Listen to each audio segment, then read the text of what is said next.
Welcome to MT. Hope you enjoy the video.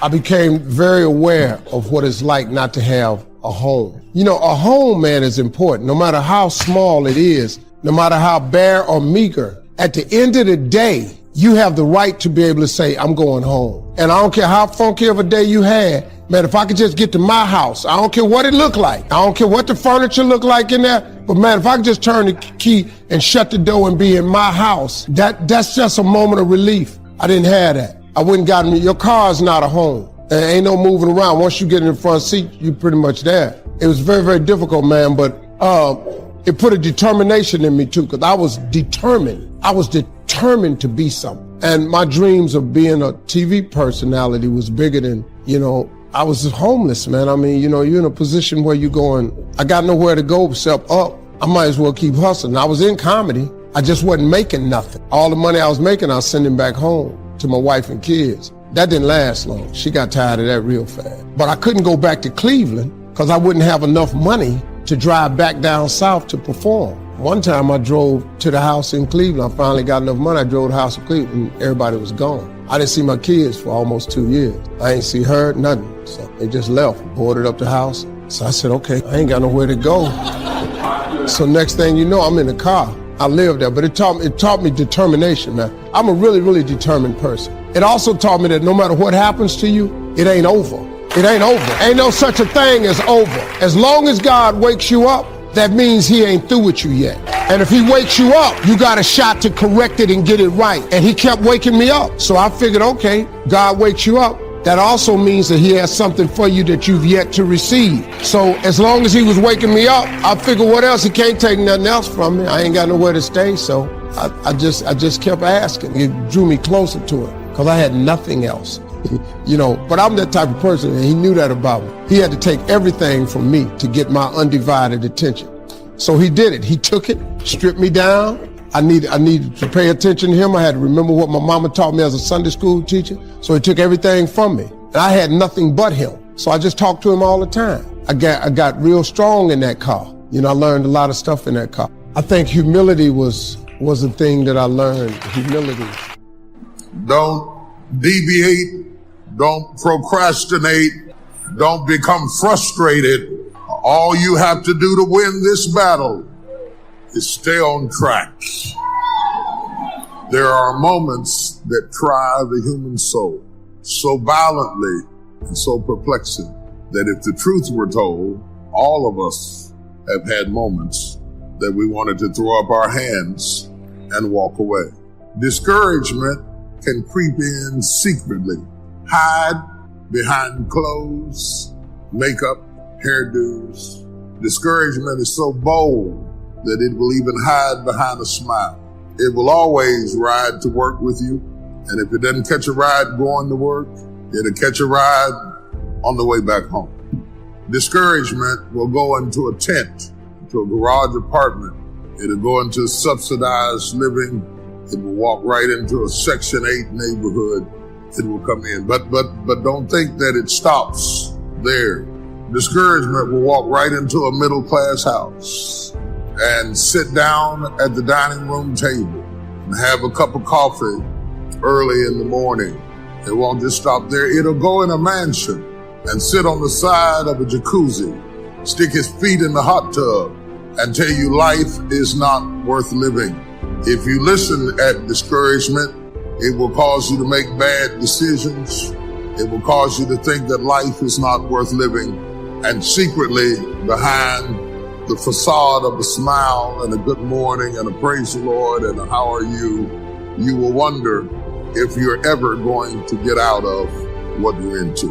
Particularly painful is discouragement in the life of the believer, because as we travel from season to season, it is not just the perils that we face, but it is seeing the wicked go forward while the righteous are held back. I want to talk to you today about no more distractions. The older we get, the more we realize we're not going to be here forever. Life is flying by. Seems like just the other day I was in high school. Now that I'm 35, I think, where has this time gone? I'm kidding y'all, I'm 39. When you realize how fast time is going, it should bring a sense of urgency, a sense of focus. Your assignment has an expiration date. Your time on this earth is not unlimited.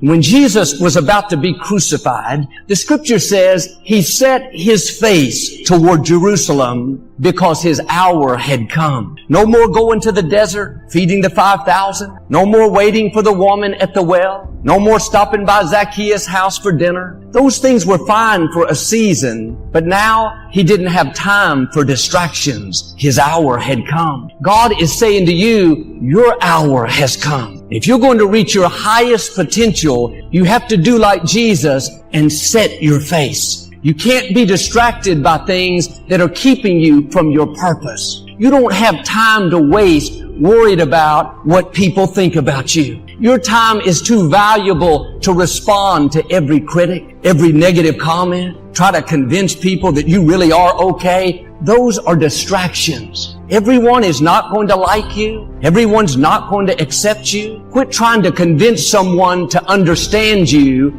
that's determined to misunderstand you. Some people don't want to be for you, and that's okay. You don't need them to fulfill your destiny. But the enemy would love for us to spend time and energy trying to win someone over that's never going to be won over. You have to set your face. The people that need to be for you will be for you. God has already lined up the right people. People that will celebrate you. People that will cheer you on. People that stick with you through thick and thin. But too often, we're trying to convince people to be our friend and convince them to spend time with us. But if someone doesn't see the gift that you are, if they don't recognize your talents, value your friendship, do yourself a favor and move on. No offense, but they are not a part of your destiny. You don't have to play up to people, let them manipulate you, hope that they call. Maybe they'll include you in their group. Oh, the people God has for you don't have to be talked into liking you. You won't be able to keep them away. They'll light up when you walk in the room. They can't wait to spend time with you. They'll go out of their way to do you favors. Now don't waste another minute trying to convince someone to like you, to call you, to come see you. If you have to talk them in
to it, they are not for you. They are a distraction. Well, Joel, these people at work are saying negative things about me. They're trying to make me look bad. It's not your job to straighten them out. Let God fight your battles. Let God be your vindicator. You're not supposed to engage in every conflict. Don't fight battles that are not between you and your destiny. Most of the things that come against us are simply distractions. You have to keep your face set. It takes discipline to say, I am not going to respond, not going to waste my valuable time. I have a destiny to fulfill. My hour has come. Proverbs says, avoiding a fight is a mark of honor. It's easy to get in conflict, upset, offended, want to pay people back. That doesn't take any discipline. Avoiding a fight, not taking the bait, not being drawn into conflict.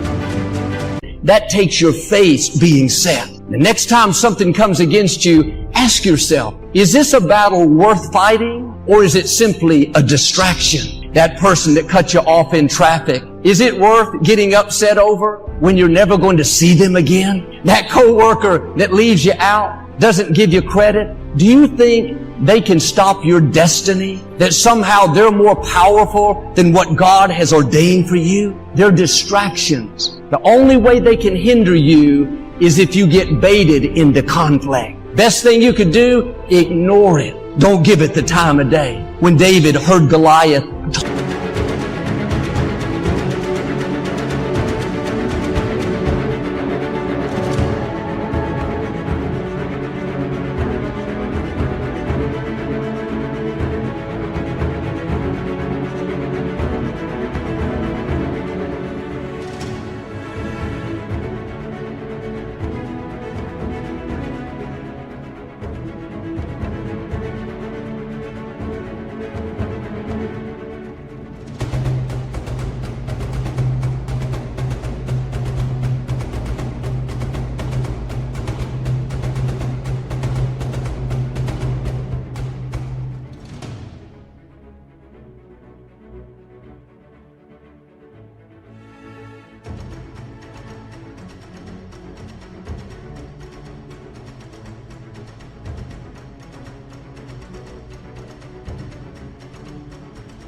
taunting the Israelites, he asked what the reward was for killing the giant. He didn't just run out and fight him because he was saying negative things. Sure, David didn't like that, but he understood this principle. He didn't get involved in battles that weren't between him and his destiny. They told him whoever killed the giant would get the king's daughter as his wife, and their family would be exempt from taxes. With that one victory, David's whole family line would change. They would go from a low-income family of shepherds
to royalty. They would be in the king's family. David thought, this is a battle worth engaging. This is worth spending my time and energy. Now, I'm not saying to be passive and don't fight any battles. I'm saying to look at what the spoils are. Will it just feed your ego? You paid them back. You made them look bad. Or will it propel you into your destiny? We fight too many battles that don't matter. They're talking about me. I'm going to go straighten them out. After you straighten them out, someone else will start talking. Here's what I've learned. Nobody talks about people that aren't doing anything. Nobody tries to discredit someone that doesn't have any influence.